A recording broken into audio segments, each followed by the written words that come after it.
સુરક્ષાને લઈને પણ વાતચીત કરી શકે તેવી સંભાવના છે।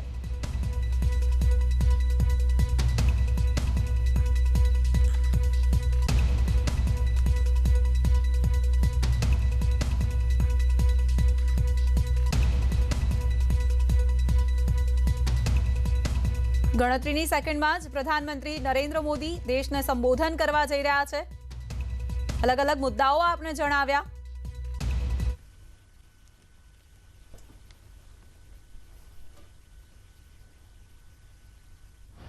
और दूसरी वेव से हम भारतवासियों की लड़ाई जारी है।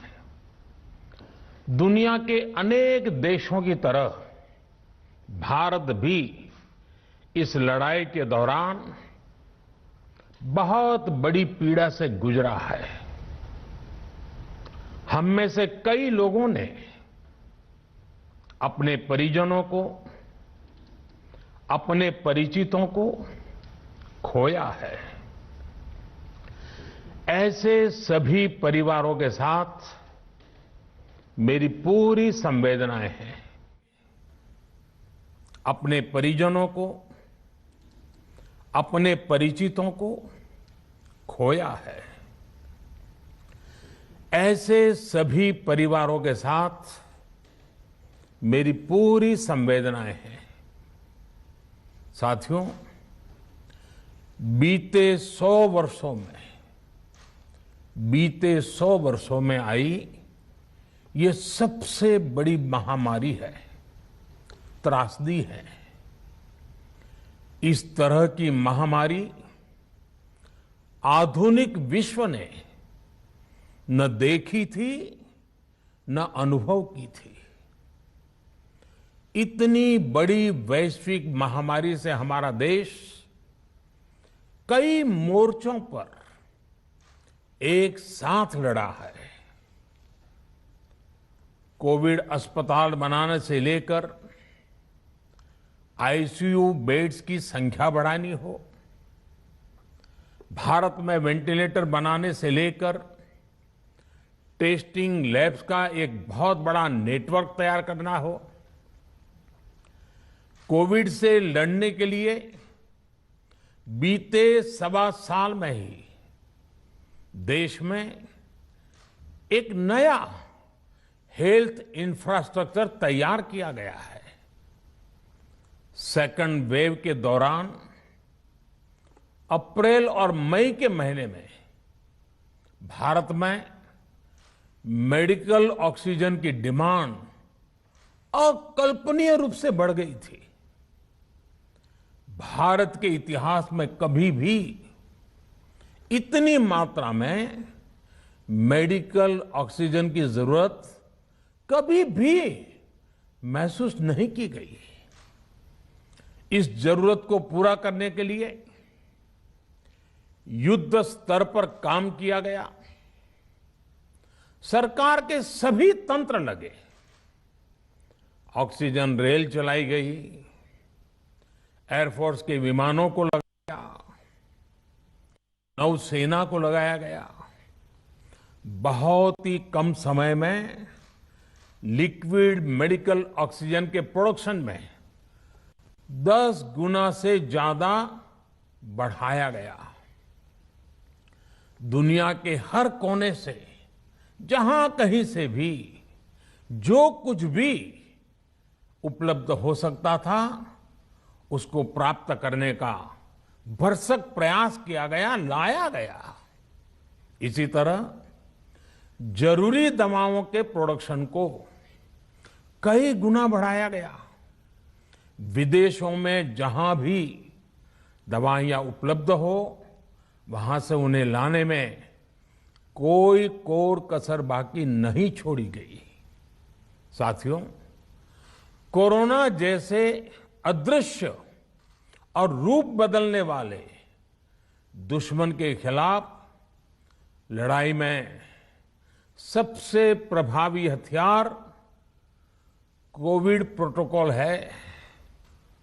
मास्क, 2 गज की दूरी और बाकी सारी सावधानियां उसका पालन ही है। इस लड़ाई में वैक्सीन हमारे लिए सुरक्षा कवच की तरह है। आज पूरे विश्व में वैक्सीन के लिए जो मांग है, उसकी तुलना में उत्पादन करने वाले देश और वैक्सीन बनाने वाली कंपनियां बहुत कम है, इन्हीं गिनी हैं। कल्पना करिए कि अभी हमारे पास भारत में बनी वैक्सीन नहीं होती तो आज भारत जैसे विशाल देश में क्या होता। आप पिछले 50-60 साल का इतिहास देखेंगे तो पता चलेगा कि भारत को विदेशों से वैक्सीन प्राप्त करने में दशकों लग जाते थे।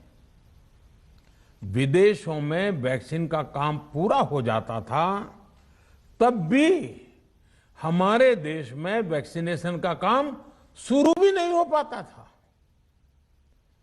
पोलियो की वैक्सीन हो, स्मॉल पॉक्स, जहां गांव में हम इसको चेचक कहते हैं, चेचक की वैक्सीन हो, हेपेटाइटिस बी की वैक्सीन हो, इनके लिए देशवासियों ने दशकों तक इंतजार किया था। जब 2014 में देशवासियों ने हमें सेवा का अवसर दिया तो भारत में वैक्सीनेशन का कवरेज 2014 में भारत में वैक्सीनेशन का कवरेज सिर्फ 60% के आसपास था, 60% के आसपास था। और हमारी दृष्टि में ये बहुत चिंता की बात थी। जिस रफ्तार से भारत का टीकाकरण कार्यक्रम चल रहा था, उस रफ्तार से देश को 100% टीकाकरण कवरेज का लक्ष्य हासिल करने में करीब करीब 40 साल लग जाते हैं। हमने इस समस्या के समाधान के लिए मिशन इंद्रधनुष को लॉन्च किया। हमने तय किया कि मिशन इंद्रधनुष के माध्यम से युद्ध स्तर पर वैक्सीनेशन किया जाएगा और देश में जिसको भी वैक्सीनेशन की जरूरत है उसे वैक्सीन देने का प्रयास होगा। हमने मिशन मोड में काम किया और सिर्फ 5-6 साल में ही वैक्सीनेशन कवरेज 60% से बढ़कर 90% से भी ज्यादा हो गई। 60 से 90, यानी हमने वैक्सीनेशन की स्पीड भी बढ़ाई और दायरा भी बढ़ाया। हमने बच्चों को कई जानलेवा बीमारियों से बचाने के लिए कई नए टीकों का भी भारत के टीकाकरण अभियान का हिस्सा बना दिया। हमने इसलिए किया क्योंकि हमें हमारे देश के बच्चों की चिंता थी, गरीब की चिंता थी, गरीब के उन बच्चों की चिंता थी जिन्हें कभी टीका लग ही नहीं पाता था। हम 100% टीकाकरण कवरेज की तरफ बढ़ रहे थे कि कोरोना वायरस ने हमें घेर लिया। देश ही नहीं, दुनिया के सामने फिर पुरानी आशंकाएं घिरने लगी कि अब भारत कैसे इतनी बड़ी आबादी को बचा पाएगा। लेकिन साथियों, जब नीयत साफ होती है, नीति स्पष्ट होती है, निरंतर परिश्रम होता है तो नतीजे भी मिलते हैं। हर आशंका को दरकिनार करके भारत ने 1 साल के भीतर ही एक नहीं बल्कि 2 made in India vaccine launch कर दी। हमारे देश ने, देश के वैज्ञानिकों ने ये दिखा दिया कि भारत बड़े बड़े देशों से पीछे नहीं है। आज जब मैं आपसे बात कर रहा हूं तो देश में 23 करोड़ से ज्यादा वैक्सीन की डोज दी जा चुकी है। 23 करोड़।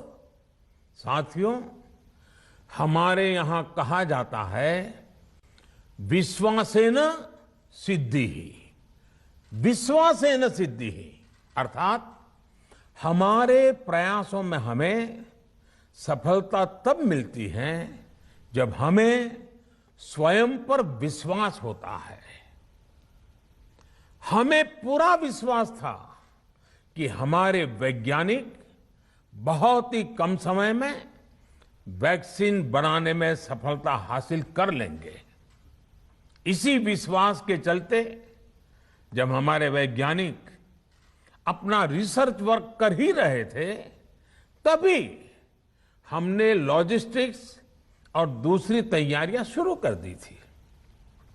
आप सब भली भांति जानते हैं कि पिछले साल यानी 1 साल पहले, पिछले साल अप्रैल में जब कोरोना के कुछ ही हजार केस थे, उसी समय वैक्सीन टास्क फोर्स का गठन कर दिया गया था।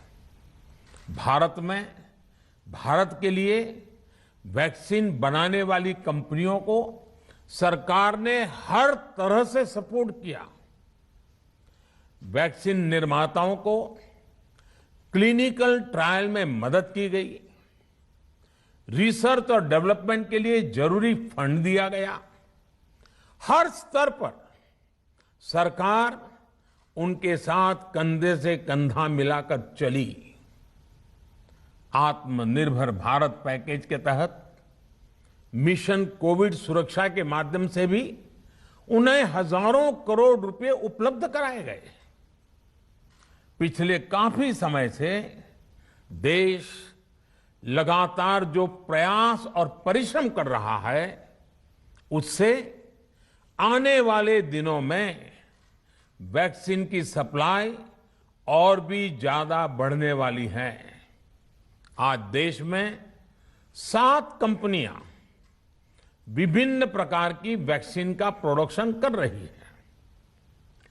3 और वैक्सीन का ट्रायल भी एडवांस स्टेज पे चल रहा है। वैक्सीन की उपलब्धता बढ़ाने के लिए दूसरे देशों की कंपनियों से भी वैक्सीन खरीदने की प्रक्रिया को तेज किया गया है। इधर हाल के दिनों में कुछ एक्सपर्ट्स द्वारा हमारे बच्चों को लेकर भी चिंता जताई गई है। इस दिशा में भी 2 वैक्सीन का ट्रायल तेजी से चल रहा है। इसके अलावा अभी देश में एक नेजल वैक्सीन पर भी रिसर्च जारी है। इसे सिरिंज से न देकर नाक में स्प्रे किया जाएगा। देश को अगर निकट भविष्य में इस वैक्सीन पर सफलता मिलती है तो इससे भारत के वैक्सीन अभियान में और ज्यादा तेजी आएगी। साथियों, इतने कम समय में वैक्सीन बनाना अपने आप में पूरी मानवता के लिए बहुत बड़ी उपलब्धि है, लेकिन इसकी अपनी सीमाएं भी हैं। वैक्सीन बनने के बाद भी दुनिया के बहुत कम देशों में वैक्सीनेशन प्रारंभ हुआ और ज्यादातर समृद्ध देशों में ही शुरू हुआ। WHO ने वैक्सीनेशन को लेकर गाइडलाइंस दी। वैज्ञानिकों ने वैक्सीनेशन की रूपरेखा रखी और भारत ने भी जो अन्य देशों की बेस्ट प्रैक्टिसेस थी, विश्व स्वास्थ्य संगठन WHO के मानक थे, उसी आधार पर चरणबद्ध तरीके से वैक्सीनेशन करना तय किया। केंद्र सरकार ने मुख्यमंत्रियों के साथ हुई अनेकों बैठकों से जो सुझाव मिले, संसद के विभिन्न दलों के साथियों द्वारा जो सुझाव मिले, उसका भी पूरा ध्यान रखा। इसके बाद ही ये तय हुआ कि जिन्हें कोरोना से ज्यादा खतरा है उन्हें प्राथमिकता दी जाएगी। इसलिए ही हेल्थ वर्कर्स, फ्रंटलाइन वर्कर्स, 60 वर्ष की आयु से ज्यादा के नागरिक, बीमारियों से ग्रसित 45 वर्ष से ज्यादा आयु के नागरिक, इन सभी को वैक्सीन पहले लगनी शुरू हुई है। आप कल्पना कर सकते हैं कि अगर कोरोना की दूसरी वेव से पहले हमारे फ्रंटलाइन वर्कर्स को वैक्सीन नहीं लगी होती तो क्या होता? सोचिए, हमारे डॉक्टर्स, नर्सिंग स्टाफ को वैक्सीन ना लगी तो क्या होता? अस्पतालों में सफाई करने वाले हमारे भाई बहनों को, एम्बुलेंस के हमारे ड्राइवर्स भाई बहनों को वैक्सीन ना लगी होती तो क्या होता?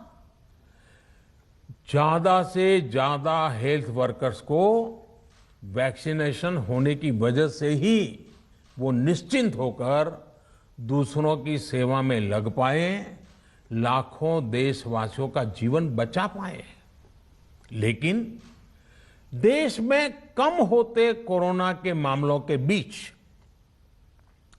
केंद्र सरकार के सामने अलग अलग सुझाव भी आने लगे, भिन्न भिन्न मांगे होने लगी, पूछा जाने लगा, सब कुछ भारत सरकार ही क्यों तय कर रही है?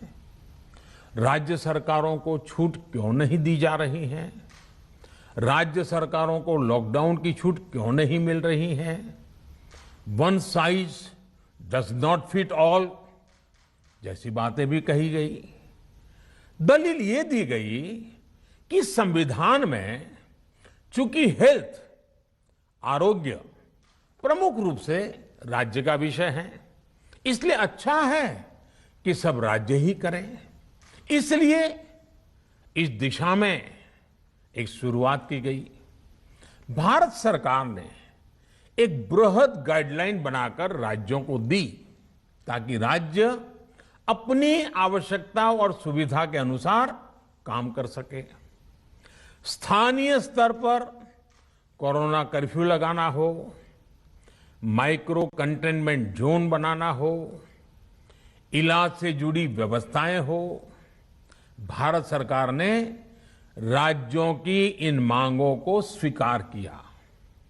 साथियों, इस साल 16 जनवरी से शुरू होकर अप्रैल महीने के अंत तक भारत का वैक्सीनेशन कार्यक्रम मुख्यतः केंद्र सरकार की देखरेख में ही चला।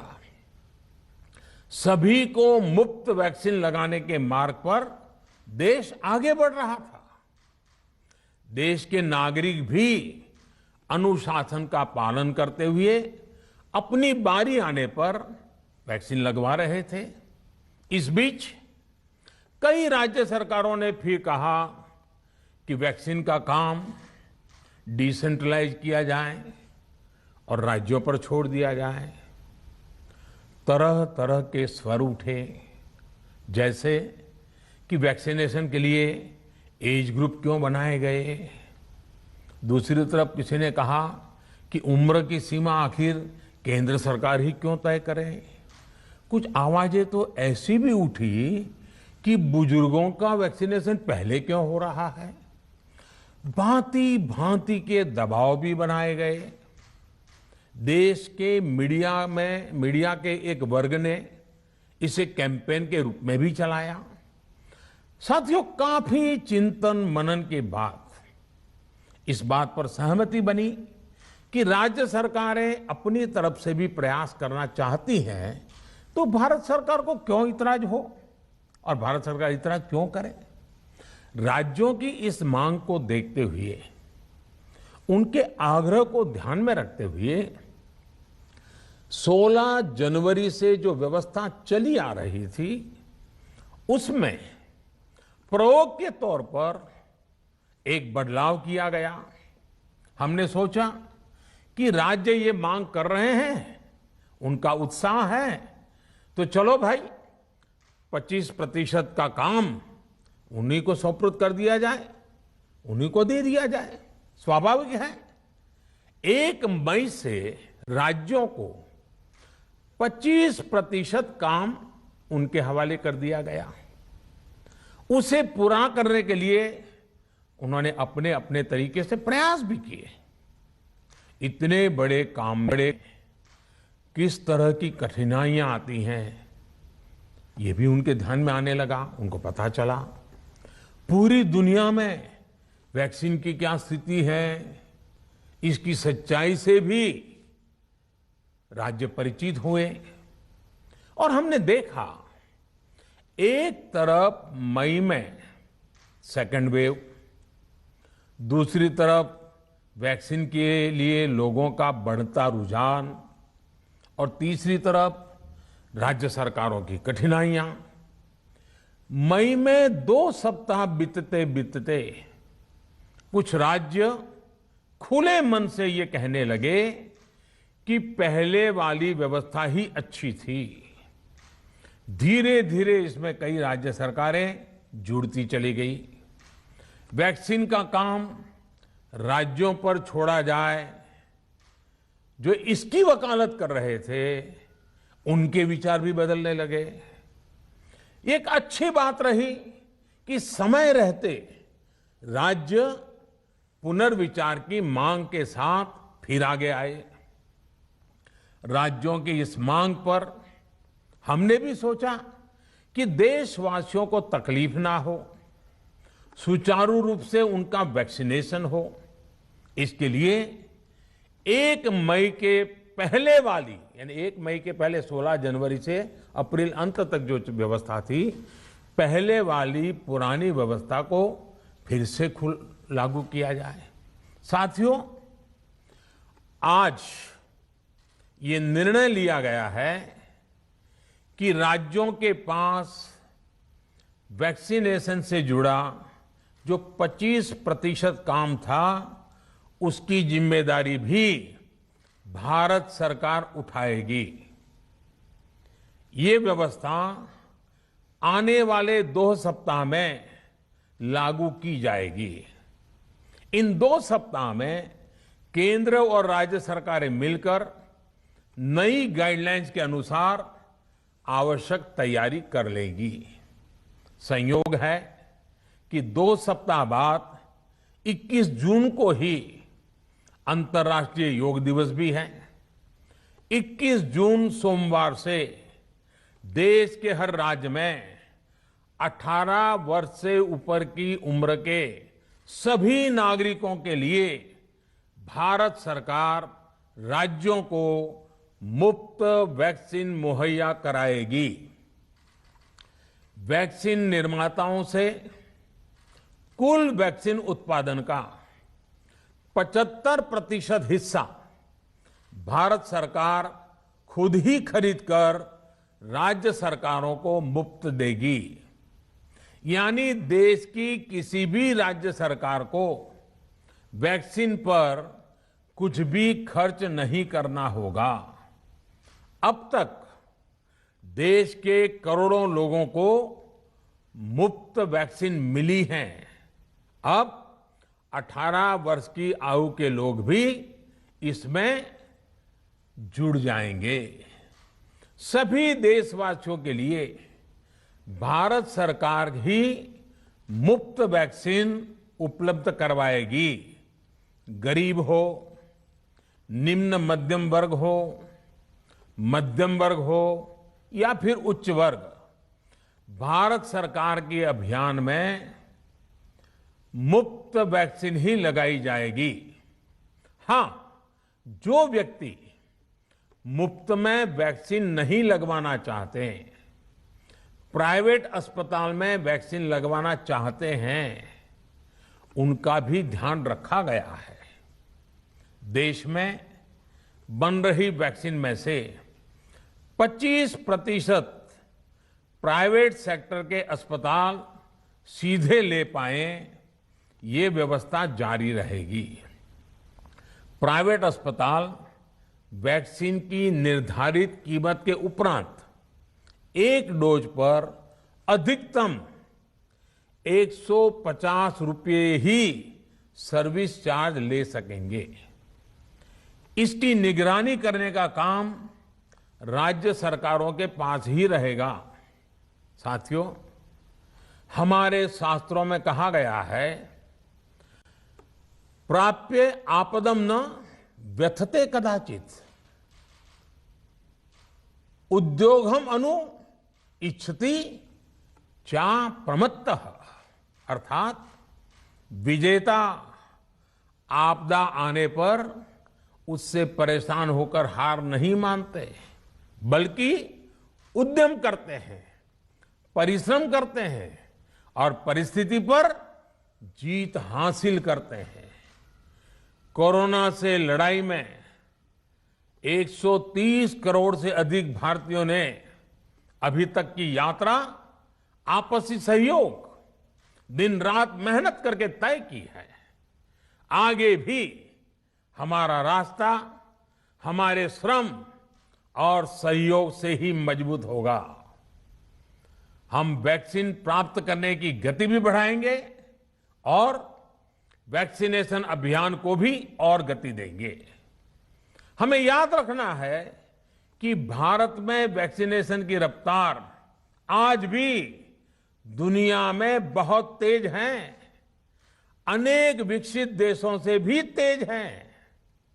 हमने जो टेक्नोलॉजी प्लेटफॉर्म बनाया है कोविन, उसकी भी पूरी दुनिया में चर्चा हो रही है।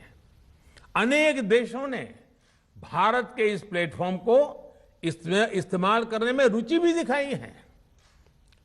हम सब देख रहे हैं कि वैक्सीन की एक एक डोज कितनी महत्वपूर्ण है। हर डोज से एक जिंदगी जुड़ी हुई है। केंद्र सरकार ने ये व्यवस्था भी बनाई है कि हर राज्य को कुछ सप्ताह पहले ही बता दिया जाएगा कि उसे कब कितनी डोज मिलने वाली है। मानवता के इस पवित्र कार्य में वाद विवाद और राजनीतिक छींटाकशी से ऐसी बातों को कोई भी अच्छा नहीं मानता है। वैक्सीन की उपलब्धता के अनुसार पूरे अनुशासन के साथ वैक्सीन लगती रहे, देश के हर नागरिक तक हम पहुंच सके, ये हर सरकार, हर जनप्रतिनिधि, हर प्रशासन की सामूहिक जिम्मेदारी है। प्रिय देशवासियों, टीकाकरण के अलावा आज एक और बड़े फैसले में, उस फैसले से मैं आपको अवगत कराना चाहता हूं। पिछले वर्ष जब कोरोना के कारण लॉकडाउन लगाना पड़ा था, तो प्रधानमंत्री गरीब कल्याण अन्न योजना के तहत 8 महीने तक 80 करोड़ से अधिक देशवासियों को मुफ्त राशन की व्यवस्था हमारे देश ने की थी। इस वर्ष भी दूसरी वेव के कारण मई और जून के लिए भी इस योजना का विस्तार किया गया था। आज सरकार ने फैसला लिया है कि प्रधानमंत्री गरीब कल्याण अन्न योजना को अब दीपावली तक आगे बढ़ाया जाएगा। महामारी के इस समय में सरकार गरीब की हर जरूरत के साथ उसका साथी बनकर खड़ी है। यानी नवंबर तक 80 करोड़ से अधिक देशवासियों को हर महीने तय मात्रा में मुफ्त अनाज उपलब्ध होगा। इस प्रयास का मकसद यही है कि मेरे किसी भी गरीब भाई बहन को उसके परिवार को भूखा सोना ना पड़े। साथियों, देश में हो रहे इन प्रयासों के बीच कई क्षेत्रों से वैक्सीन को लेकर भ्रम और अफवाहों की जानकारी चिंता बढ़ाती है। ये चिंता भी मैं आपके सामने व्यक्त करना चाहता हूं। जब से भारत में वैक्सीन पर काम शुरू हुआ, तभी से कुछ लोगों द्वारा ऐसी बातें कही गई जिससे आम लोगों के मन में शंका पैदा हो। कोशिश ये भी हुई कि भारत के वैक्सीन निर्माताओं का हौसला पस्त पड़ जाए और उनके सामने अनेक प्रकार की बाधाएं आए। जब भारत की वैक्सीन आई तो अनेक माध्यमों से शंका आशंका को और बढ़ाया गया। वैक्सीन न लगवाने के लिए भांति भांति के तर्क प्रचारित किए गए। इन्हें भी देश देख रहा है। जो लोग वैक्सीन को लेकर आशंका पैदा कर रहे हैं, अफवाहें फैला रहे हैं, वो भोले भाले भाई बहनों के जीवन के साथ बहुत बड़ा खिलवाड़ कर रहे हैं। ऐसी अफवाहों से सतर्क रहने की जरूरत है।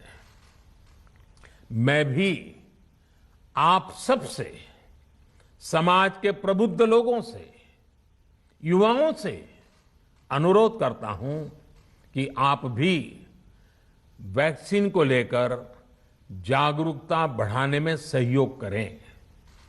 अभी कई जगहों पर कोरोना कर्फ्यू में ढील दी जा रही है, लेकिन इसका मतलब ये नहीं कि हमारे बीच से कोरोना चला गया है।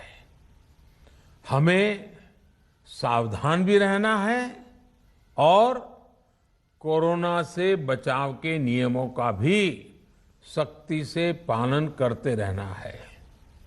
मुझे पूरा विश्वास है हम सब कोरोना से इस जंग में जीतेंगे। भारत कोरोना से जीतेगा। इन्हीं शुभकामनाओं के साथ आप सभी देशवासियों का बहुत बहुत धन्यवाद।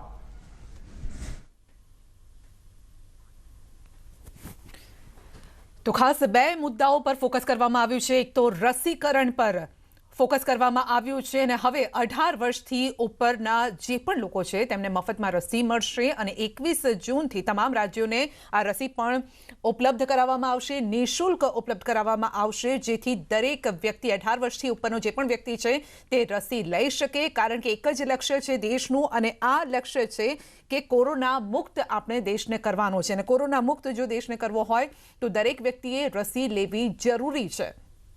અત્યારે 18 વર્ષથી ઉપરના દરેક વ્યક્તિને રસી આપવામાં આવે છે, પરંતુ એક સારી બાબત હવે એ રહી છે કે દરેક લોકોને મફતમાં રસી મળશે। અને બીજી એક વાત પીએમ નરેન્દ્ર મોદી એ પણ કરી છે કે ગરીબ લોકોનું ખાસ ધ્યાન રાખવામાં આવ્યું છે। ગરીબ લોકો માટે ચાલતી ગરીબ કલ્યાણ અન્ન યોજનાને લંબાવી છે। દિવાળી સુધી એટલે કે નવેમ્બર સુધી આ યોજનાને લંબાવવામાં આવી છે, કારણ કે હજુ પણ એવા ઘણા ધંધા રોજગાર છે જે નાના તબક્કાના લોકો છે, ગરીબ લોકો છે, તેઓ હજુ પણ બહાર નથી આવી શક્યા। આ કોરોના મહામારીના કારણે તેઓના ધંધા રોજગાર જે રોજનું કમાઈને રોજ ખાતા હોય અને નાની એવી રોકડી કરતા હોય તેવા લોકો માટે ગરીબ લોકોને રાશન આપવાની જે યોજના છે આ જે યોજના છે તેનો લાભ નવેમ્બર સુધી તે લોકોને મળતો રહેશે। એટલે બે મોટી વાત આજે પીએમના આ સંબોધનમાં રહી છે। રસીકરણને વેગ આપવા માટે એક મોટી વાત તેઓએ કરી છે કે 18 વર્ષથી ઉપરના જે લોકો છે તેમને મફતમાં રસી મળશે। તો વડાપ્રધાન 15 મહિનામાં કોરોના કાળ અને 9મું તેમનું આ સંબોધન હતું। બીજો વેવ સૌથી ખતરનાક રહ્યો છે અને બીજા વેવમાં જો ધ્યાન આપવામાં આવ્યું હોય તો એ ध्यान આપવામાં આવ્યું છે રસીકરણ પર। કારણ કે પહેલા વેવમાં કોઈ સમજી જ નહોતું શક્યું કે કઈ રીતે આ બીમારીમાંથી બહાર નીકળવું જોઈએ, તેના ઉપાય કયા હોઈ શકે અને ભારતમાં જ રસી બનાવવામાં આવી અને તેને વેગ આપવામાં આવ્યો। તો નીતિન પટેલ આપણી સાથે લાઈવ જોડાઈ ગયા છે. જી નીતિનભાઈ, ન્યૂઝ 18 ગુજરાતીમાં આપનું સ્વાગત છે. પીએમનું આજનું સંબોધન, બે મોટી વાત કરવામાં આવી છે કે 18 વર્ષથી ઉપરનાને મફતમાં રસી મળશે. કઈ રીતે આવકારી રહ્યા છો આ વાતને? માનનીય વડાપ્રધાન શ્રી નરેન્દ્રભાઈએ અત્યારે સમગ્ર દેશને જે સંદેશ આપ્યો છે એ સંદેશ સમગ્ર દેશની જનતા માટે, દરેક રાજ્યની સરકારો ખૂબ જ અગત્યનો અને ઉપયોગી છે. વડાપ્રધાનશ્રીએ ખૂબ માનવતાભરી રીતે જે જાહેરાત કરી છે કે 18 વર્ષથી 45 વર્ષ સુધીની ઉંમરવાળા યુવાન ભાઈ બહેનોને અત્યાર સુધી રાજ્ય સરકારના ખર્ચે જે વેક્સિન આપવામાં આવતી હતી તેના બદલે હવે સમગ્ર દેશના બધા જ નાગરિકોને રાજ્ય સરકારના બદલે ભારત સરકારના ખર્ચે વિના મૂલ્યે વેક્સિન આપવામાં આવશે. આ પ્રજાલક્ષી, યુવાનોલક્ષી અગત્યનો નિર્ણય કરવા બદલ માનનીય વડાપ્રધાનશ્રીને હું ખૂબ ખૂબ અભિનંદન આપું છું. સાથે સાથે તેઓશ્રીએ દેશના લગભગ 80 કરોડ નાગરિકોને વિના મૂલ્યે દિવાળી સુધી અનાજ આપવાની જે જાહેરાત કરી છે કે જેથી ગરીબોને એમનું ઘર ચલાવવામાં, એમના જમવામાં વગેરેમાં પૂરતું અનાજ પ્રાપ્ત થાય અને કોઈ ગરીબ ભૂખ્યું ના સુવે દેશમાં, એની જે કાળજી રાખી છે એવા માનવતાસભર નિર્ણય બદલ પર હું માનનીય વડાપ્રધાનશ્રીનો ખૂબ ખૂબ આભાર માનું છું. જી નીતિનભાઈ, કારણ કે આ એક મોટું પગલું કહી શકાય ભારત સરકારનું, અને પીએમ નરેન્દ્ર મોદીએ જે રીતે આ જાહેરાત કરી છે, પ્રજાલક્ષી આ નિર્ણય કર્યો છે અને જેથી રાજ્ય સરકારને પણ ફાયદો થવાનો છે. કારણ કે રાજ્ય સરકાર જે ખર્ચ વહન કરતી હતી તેમાં હવે ક્યાં ઘટાડો થશે, એટલે એ જે ખર્ચ છે તે અન્ય ચીજ વસ્તુઓમાં અથવા તો સ્વાસ્થ્ય સેવામાં ઉપયોગ કરી શકાશે. નહીં, બિલકુલ સાચી વાત છે. આપણે જે વેક્સિન આપવાની થતી હતી એનો કરોડો રૂપિયાનો ખર્ચો એ રાજ્ય સરકારને અત્યાર સુધી ઉપાડવો પડતો હતો, પણ હવે વડાપ્રધાનશ્રીએ 21 જૂનથી આ બધો જ ખર્ચ વેક્સિનેશનનો આખા દેશની તમામ જનતાનો હવે કેન્દ્ર સરકાર દ્વારા રાજ્યોને મફત વેક્સિન આપી અને બોજો ઉપાડી લેવામાં આવ્યો છે. એટલે કે રાજ્ય સરકારોને હવે કોઈ ખર્ચ નહીં કરવો પડે, એટલે આપણી ગુજરાત સરકારને પણ આનાથી ખૂબ મોટો ફાયદો થશે. જી નીતિનભાઈ, આરોગ્ય મંત્રી તરીકે એક આપનો સંદેશ શું રહેશે? કારણ કે લોકો હજુ પણ રસીથી ગ્રામ્ય વિસ્તારોમાં લોકો દૂર ભાગી રહ્યા છે, તો એવા લોકોને શું મેસેજ રહેશે આપના તરફથી? બધી જગ્યાએ લોકો દૂર નથી જતા, પણ કેટલાક અગાઉ ચર્ચા થઈ ચૂકી છે આ વિષય અંગે, લોકો અભિપ્રાય આપી ચૂક્યા છે કે કેટલાક વિસ્તારમાં કેટલીક જ્ઞાતિ કે કેટલાક સમાજના લોકો જુદા જુદા કારણસર હજુ વેક્સિનેશન માટે ઉત્સાહપૂર્વક આગળ આવતા નથી. એમનો જ્યારે નંબર આવે ત્યારે પણ વેક્સિન લેવા જતા નથી. એવા બધાને મારી વિનંતી છે કે કોરોનાથી બચવું હોય તો વેક્સિન ખૂબ અગત્યની છે અને બધા જ વેક્સિન મેળવે અને ઝડપથી સમય આવે અને જ્યારે તમને તક મળે ત્યારે એનો લાભ લે.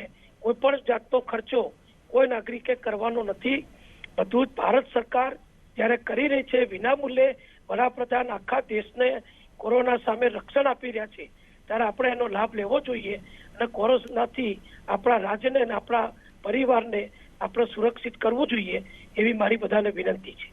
જી નીતિનભાઈ, આપનો આભાર અમારી સાથે જોડાવા બદલ. તો નીતિનભાઈ પટેલ, ડેપ્યુટી સીએમ અને સ્વાસ્થ્ય મંત્રી, જેઓ કહી રહ્યા છે કે લોકોએ રસી લેવી જોઈએ ને જ્યારે ભારત સરકાર ખુદ તેઓ હવે ખર્ચ વહન કરી અને લોકોને રસી આપવા જઈ રહી છે. કારણ કે અત્યાર સુધી રાજ્ય સરકાર આ ખર્ચ વહન કરતી હતી અને નીતિનભાઈનું પણ એ જ કહેવું છે કે કરોડોનો ખર્ચ આવતો હતો આ રસી પાછળ. હવે જે આખી રકમ છે તે અન્ય ચીજવસ્તુઓમાં, અન્ય સેવાઓમાં પણ ઉપયોગ કરી શકાશે. કારણ કે હવે જે આ ખર્ચ છે તે ભારત સરકાર ઉઠાવવા જઈ રહી છે અને તમામ લોકોએ, જે લોકોએ હજુ રસી નથી લીધી તે લોકોએ આ રસી લેવી જોઈએ. રસીકરણનું જે અભિયાન ચાલી રહ્યું છે, આ સૌથી મોટું આ અભિયાન છે અને તે અભિયાનમાં દરેક લોકોએ જોડાવવું જોઈએ, ન ફક્ત પોતાના માટે પરંતુ પરિવાર માટે, પોતાના રાજ્ય માટે, પોતાના દેશ માટે આગળ આવી અને રસી લેવી જોઈએ. કારણ કે જો પોતે જ સુરક્ષિત હશે સ્વાસ્થ્યની રીતે તો તેઓ અન્યને પણ સુરક્ષિત કરી શકશે. કારણ કે કોરોનામાં અનેક લોકોએ પોતાના જીવ ગુમાવ્યા છે.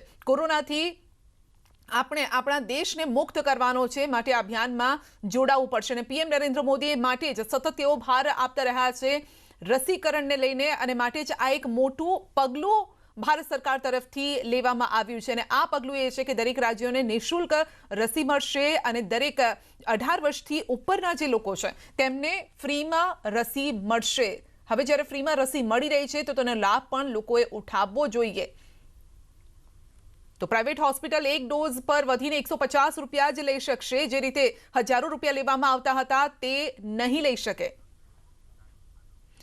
તો ઋત્વિજ સોની આપણી સાથે જોડાઈ ગયા છે, બીજેપી નેતા અને યુવા નેતા. જી ઋત્વિજભાઈ, માફ કરશો, સંવાદદાતા ઋત્વિજ અમારી સાથે જોડાઈ ગયા છે. તેમની